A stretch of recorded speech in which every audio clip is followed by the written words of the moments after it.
একবার কল্পনা করুন তো ১৯৪৭ সালের লস অ্যাঞ্জেলেসের একটা শান্ত সকাল।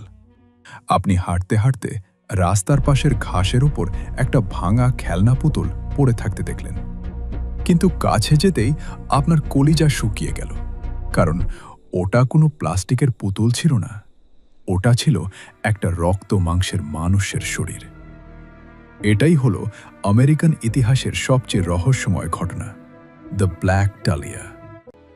মেয়েটির নাম ছিল এলিজাবেথ শর্ট, ঘন কালো চুলের অসম্ভব সুন্দর এক তরুণী, যার দু চোখ ভরা স্বপ্ন ছিল হলিউড স্টার হওয়ার। কিন্তু তার সেই রূপালী পর্দার স্বপ্ন এক অন্ধকার মাঠেই শেষ হয়ে গেল। তাকে কোমর থেকে সমান দুই ভাগে কেটে আলাদা করে ফেলা হয়েছিল। অদ্ভুত ব্যাপার হলো, তার শরীরে এক ফোঁটা রক্ত অবশিষ্ট ছিল না, যেন খুব দক্ষ কোনো হাত দিয়ে শরীরের সব রক্ত বের করে নেওয়া হয়েছে। কিন্তু সবচেয়ে গা শিউরে ওঠা দৃশ্য ছিল তার মুখটা। খুনি তার গালের দুই পাশ থেকে কান পর্যন্ত ধারালো ছুরি দিয়ে চিরে দিয়েছিল।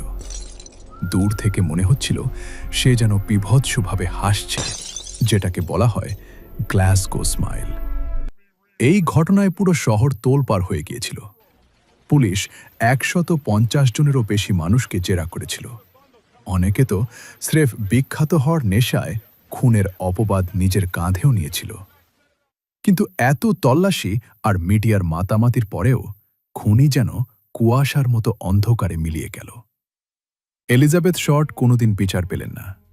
তিনি চিরদিনের জন্য এক অমীমাংসিত রহস্য হয়েই রয়ে গেলেন।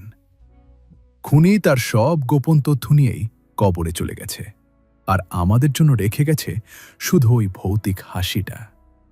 এভাবেই শেষ হলো এই ঘটনা। আপনি যদি কিছুটা ভয় পেয়ে থাকেন, তবে আমি দুঃখিত।